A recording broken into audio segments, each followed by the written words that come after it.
motion and congratulate the mover. Madam Speaker, Boda sector is a necessary evil to all of us, and more specifically to the northern Kenya, as well put by my colleague from Samburu, where there are no roads. Boda remains our ambulances. They remain our best mode of transport because most of our roads are impassable, Madam Speaker. Madam Speaker, Boda sector has contributed a lot to our economy, and it has created jobs to the young people of this nation. Madam Speaker, at this moment when fuel prices are very high, motorbikes remain the best mode of transport because their fuel consumption is low and they are cost effective, Madam Speaker.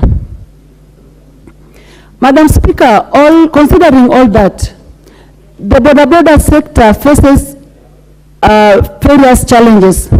One challenge is the failure by the NTSA to train the Boda riders, Madam Speaker.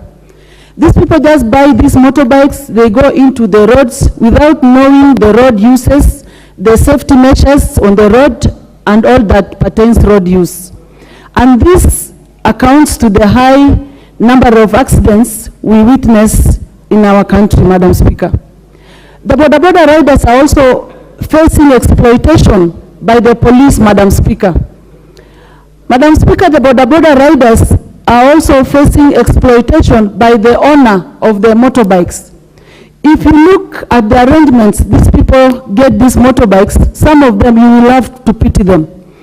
You find that a owner of the bicycle gives a young boy the bike, then at the end of the day, the owner of the bike has to be given, let's say 500 shillings, Madam Speaker.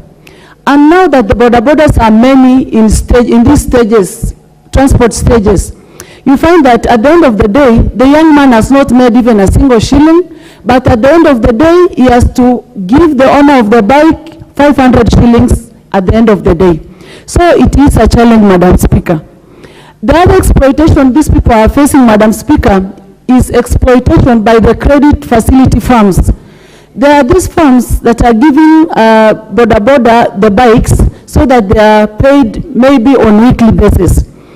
And looking at the difficulty we are going through now, the economic hard times, Madam Speaker, the Boda riders are not making good money to enable them pay these firms that are giving them these bikes on credit. So you find that, Madam Speaker, most of them can service a loan, and then when it has remained very little amount, as little as 2,000 shillings, the firm comes and repossesses the bike. Yet someone has already serviced the bike, paid around 180,000, and it is repossessed for failing to pay only 2,000 shillings. Madam Speaker, there are many regulations that this August House should consider so that we cushion our young people from exploitation of this nature, Madam Speaker. I therefore support this motion that NTSA should really look into this matter. Thank you, Madam Speaker. Thank you very much, Member for Turkana. The Honorable Kamene, Member for Machakos County.